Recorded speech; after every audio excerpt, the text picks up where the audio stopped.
if you really want to get to know somebody or yourself, which are all part of the same process, you've got to have some sense of how their unconscious is shaping their reality. So how do you get to do that? How do you get to know somebody so deep? And most of us are, we're going to know our husbands or wives or kids really deeply. But most of us recognize each other. It's not going to be that. And so I'm going to walk us through just a couple stages. The first I call illuminationism. The quality of attention you bring to another person is the central moral act of your life.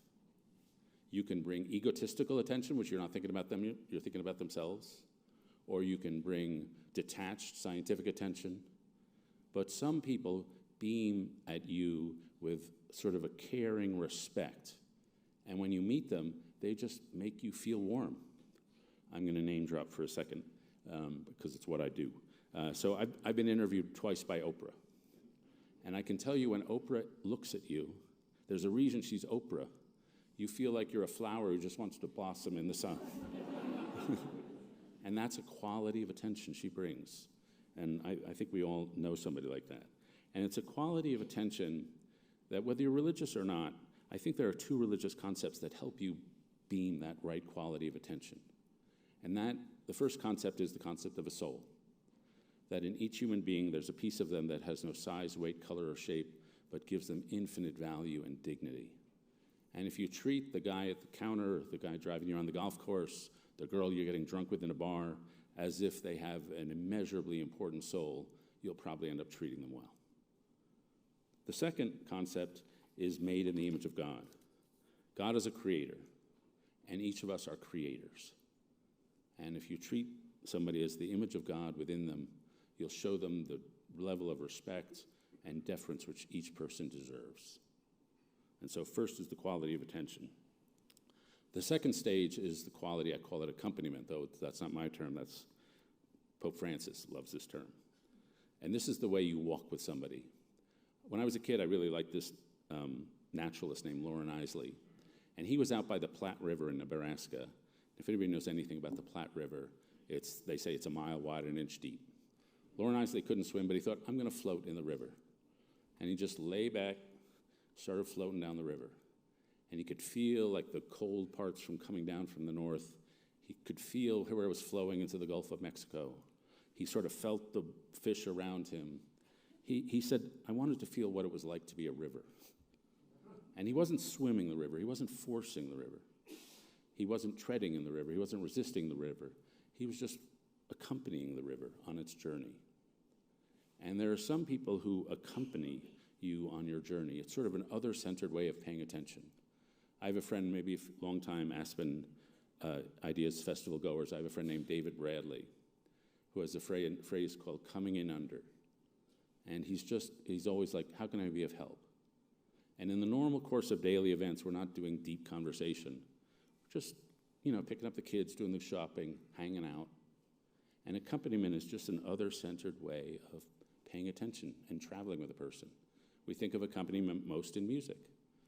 A pianist may accompany a singer, paying attention to the singer, seeing what he or she can do to make the singer more beautiful. And it's just an other-centered way of traveling.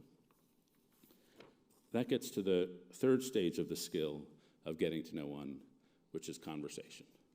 If you think you can empathize your way into another's mind, like say, I'm going to imagine how they feel at this moment, and I'm going to walk a mile in their shoes. Well, they've researched this. That doesn't work. You have to ask them questions. So I have gathered from conversation experts some tips on how to be a better conversationalist. And I'll share a few of them. One is treat attention as an on-off switch and not a dimmer. If you're going to pay attention to somebody, it's 100% or 0. It's not going to be 60%. Second, be a loud listener. I have a friend named Andy. When you talk to him, he's like one of those people in a charismatic church. He's like, yeah, amen, preach, go.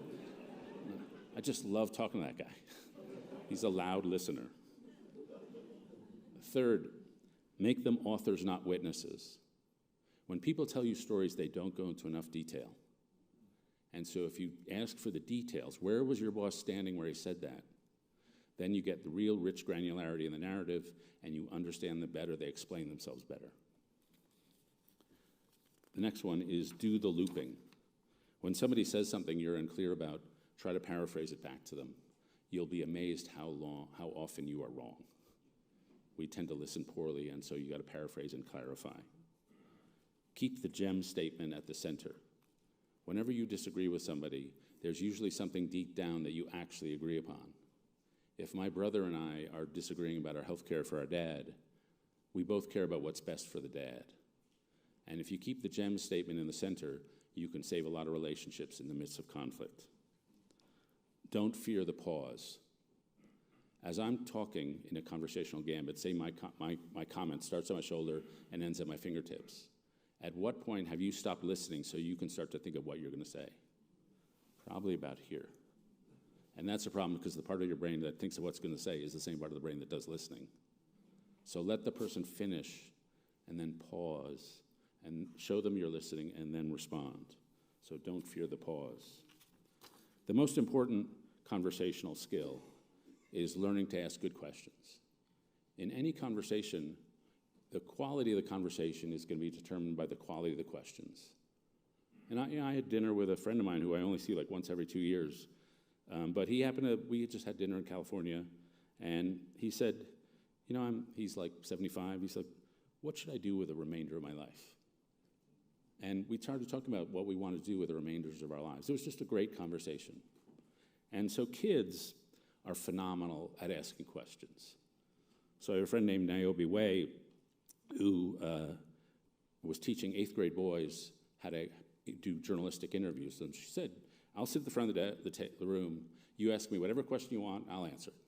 So the first question was, are you married? No. Are you divorced? Yes. Do you still love him?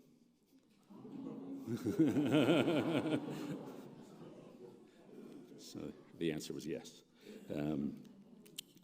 So what are bad questions? Bad questions are evaluative questions. Where'd you go to college? Where do you live? What do you do? That's like status ranking. Bad questions are closed questions. If I tell you about my mom, we say, well, were you guys close? That limits my description of my relationship with my mom to close or not close. That limits the answers we're going to have. Good questions are open questions. Tell me about a time. And so there was a genius lady who does focus groups, was hired by grocery stores so they help them understand why some people go to the grocery store really late at night. And she could have said, well, why do you go to the grocery store late at night to this focus group? Instead, she said, tell me about the last time you went to the grocery store late. And there was a lady in the focus group who hadn't spoken at all, and she said, well, I was smoking some weed, and I needed a menage a trois with me, Ben, and Jerry.